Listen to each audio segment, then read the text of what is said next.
दर्शनं ते यदि प्राप्तं सर्वथा कुशलं मम भविष्यति न संदेहो मातस्ते कृपया सती। प्रिय दर्शकों नमस्कार, एक बार फिर से उपस्थित हूँ आप सबके सामने महत्वपूर्ण ज्योतिषीय कार्यक्रम में। आज मैं आपसे जिस विषय पर चर्चा करने वाला हूँ ये बड़ा ही रोचक और थोड़ा बेसिक है, तो मैं ये कहूँगा कि आप पूरा अंतिम तक देखिए। कार्यक्रम बहुत बड़ा नहीं होगा। और दूसरा कि अगर हो सके तो आप अपनी कुंडली साथ में लेकर बैठें। और इसको बताने से पहले मुझे थोड़ा बेसिक ये बताना होगा कि सूर्य 1 नंबर में उच्च के होते हैं, चंद्रमा 2 नंबर में उच्च के होते हैं, मंगल 10 नंबर में उच्च के होते हैं, बुध 6 नंबर में उच्च के होते हैं, गुरु 4 नंबर में उच्च के होते हैं, शुक्र 12 नंबर में उच्च के होते हैं, शनि 7 नंबर में उच्च के होते हैं, राहु 4 नंबर में उच्च के होते हैं कई बार, केतु वृष राशि अर्थात 2 नंबर में या वृश्चिक राशि में। इनमें मतभेद है बहुत बार। मैंने खुद ही इसमें कई बार कार्यक्रम बनाया है कि राहु वृश्चिक में उच्च के हो गए, कर्क को मूल त्रिकोण मान लिया, कन्या को अपनी राशि मान लिया, कुंभ को अपनी राशि मान लिया, मकर को मित्र की राशि मान लिया। ऐसे चीजें काम करती है। केतु जो है वो मंगल की राशि को अपना मान लिए, वृश्चिक को अपना मान लिया, मेष को अपना मान लिया। पर वृश्चिक में वो अच्छे देते हैं, मेष में थोड़े कमजोर देते हैं। पर विषय जो है वो सूर्य से लेकर शनि राहु केतु पर्यंत तक की बात है। इसको ऐसे समझेंगे कि जिस व्यक्ति की कुंडली में गुरु बुध शुक्र चंद्रमा मंगल बुध जितने भी हैं, जो भी नवग्रह हैं, वो कब खराब नहीं हो सकते। ज्योतिष जो है वो अगर आप इसको समझना चाहते हैं तो इसको आप अपने जीवन से जोड़ लीजिए। सोने से लेकर जागने तक हमेशा आप ग्रहों के प्रभाव में रहते हैं। जब आप ऑफिस में आत्मविश्वास के साथ काम कर रहे होते हैं तब आपका सूर्य जागृत है। जब आप सत्य और असत्य का ज्ञान देते हैं या समझते हैं तो आपका गुरु जागृत है। जब आप किसी के प्रति कृतज्ञ हो जाते हैं, ज्ञानी हो जाते हैं, जिसने आपके लिए कुछ किया है उसके लिए आप कृतज्ञ हो गए तो आपका बुध जागृत है उस समय। जब आप मन से परेशान हो गए तो चंद्रमा कमजोर हो गए। मन से खुश हैं, किसी की प्रगति देख करके आप प्रसन्न हैं तो चंद्रमा ठीक हो गए आपके, है ना। शुक्र किसी भी काम को अच्छे से करना है, जितने समय तक आपने उस काम को अच्छे से किया मतलब शुक्र आपके उतने समय तक के लिए आपका साथ दे रहे हैं। एक ही व्यक्ति कई बार वो बहुत अच्छी ड्राइंग कर लेता है, कभी कभी वो बिल्कुल ही गड़बड़ कर देता है ना। कभी आप किसी को बहुत अच्छी सलाह देते हैं और कभी आप बोलते हैं नहीं मुझे मेरा मूड नहीं है, मैं आज कुछ किसी को नहीं बताऊंगा। ये क्यों होता है? तादात्म्य स्थापित करिए। कई बार आप किसी को बोल देते हैं, वो उसको सत्य हो जाता है, उसकी बात आपकी बात उस पर लग जाती है। इसका मतलब है कि जब बोल रहे थे तब केतु जागृत था। जब आप किसी की प्रगति देख करके खुश हो रहे थे और आपने कोई जालसाजी नहीं की, इसका मतलब है कि आपका राहु उस समय आपके साथ खड़ा था, अच्छाई दे रहा था। तो ये जो पूरा मानव का जीवन है वो ग्रहों से ऐसे ही कुछ लपेटा हुआ है। पर इसको समझते हैं आज का कार्यक्रम। बने रहिएगा अंतिम हिस्से तक। शुरू करते हैं आज का जो विषय है। लाइव होता हूं मैं शनिवार को रात्रि 8:15 पे। विभिन्न शहरों में अगर मुझसे मिलना चाहते हैं तो जरूर संपर्क करिए दिए गए नंबर पे।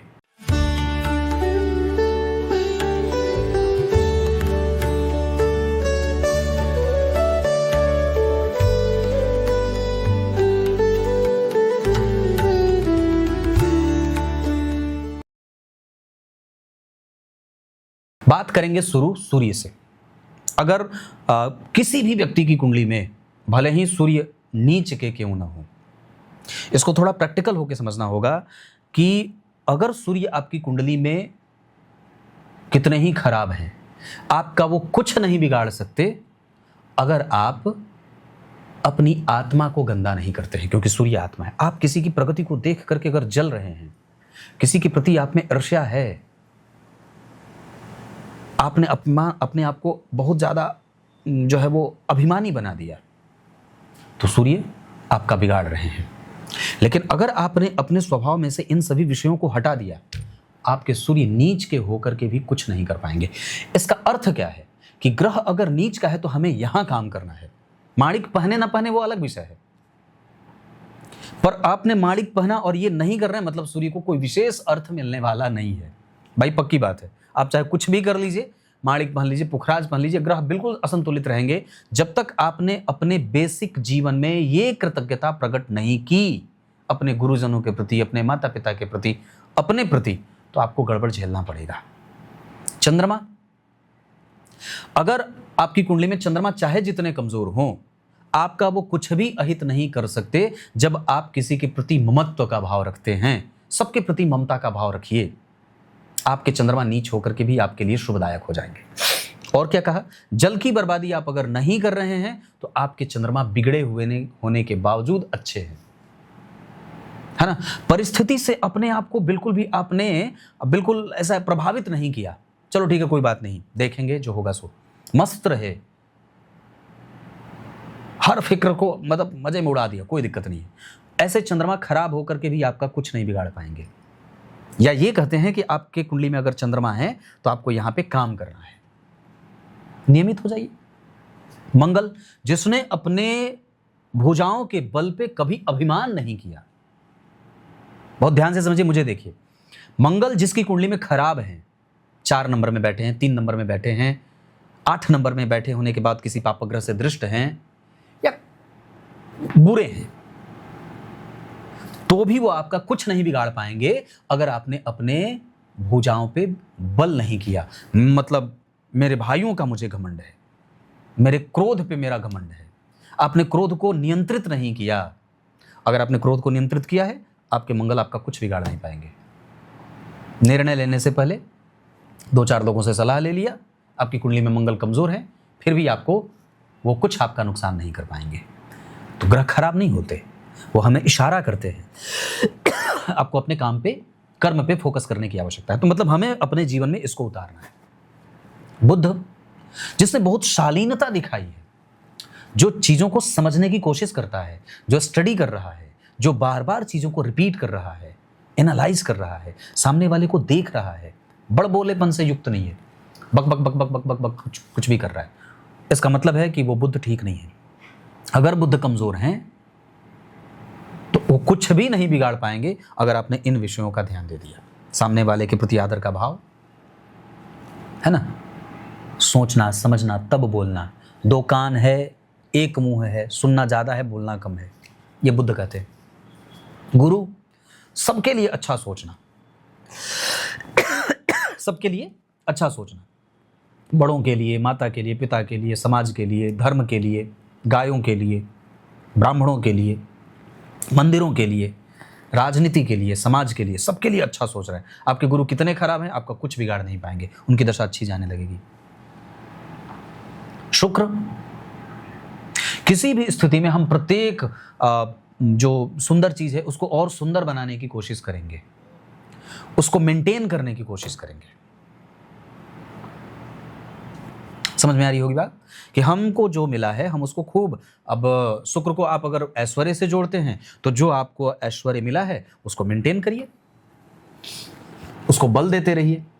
उपभोग करना है पर सही तरीके से, क्योंकि धन किसी के पास टिक करके तो हमेशा रहता नहीं है।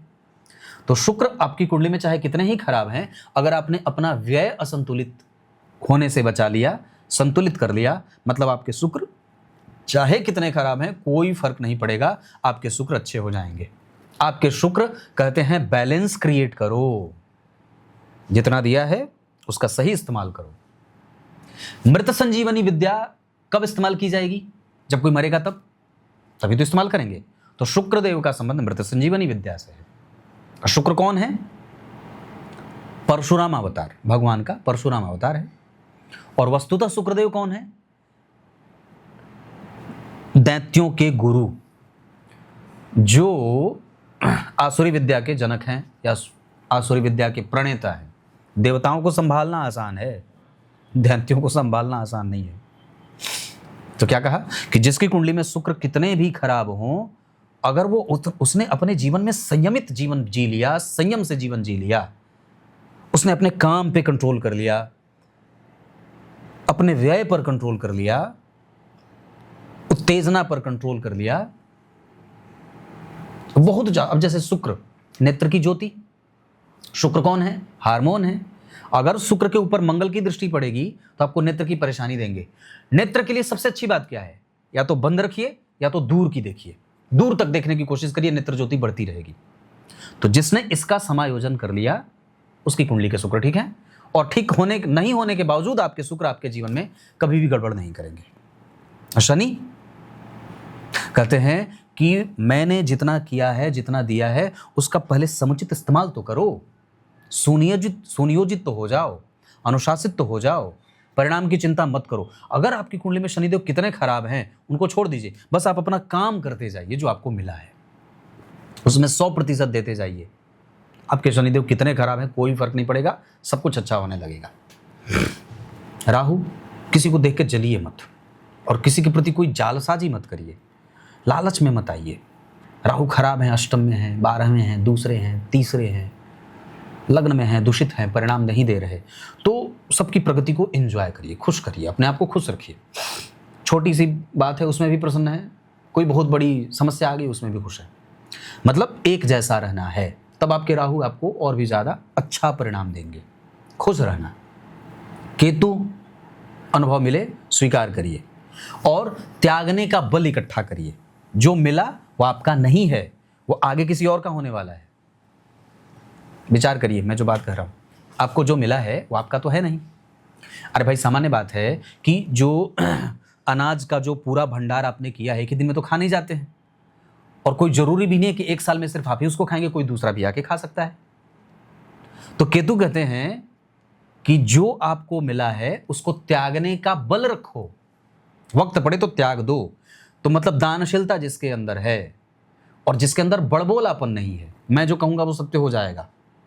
और केतु जो है वो इनर जो है वो आंतरिक ऊर्जा के वाहक होते हैं, आपकी ऊर्जा अंदर की तरफ लेके जाते हैं। दिखावेपन से दूर रहो, वास्तविक चीज को पहचानो, सत्य को पहचानो। तो अगर केतु हैं तो आपको गंभीर बना रहे हैं, चिंतन करिए, मनन करिए, अध्ययन करिए, स्वाध्याय करिए। कितना मिनट हुआ? 8 ही मिनट है, ठीक है, कोई बात नहीं। तो ये है, अगर आपकी कुंडली में ग्रह कितने भी खराब हों, अगर आपने वास्तविक जीवन में इतना काम कर लिया तो आपका कोई कुछ बिगाड़ नहीं पाएगा। का करी है नवग्रह, रंक जब होए हरि के संग। आइए, कार्यक्रम के आरंभ में मैंने जो श्लोक पढ़ा था उसका अर्थ बता देता हूँ। भगवान राम कहते हैं कि मेरे तो भाग्य बदल गए, आपका दर्शन हो गया। सती मैया को देख करके भगवान ने प्रणाम किया, उन्हें सारी वृतांत बताई और उन्हें प्रणाम करके आगे की यात्रा करते हैं, मतलब वन की आगे की यात्रा करते हैं। तब तक के लिए इजाजत दीजिए, कल एक बार फिर से उपस्थित होंगे ऐसे ही रोचक कार्यक्रम के साथ। बने रहिए। बहुत बहुत नमस्कार।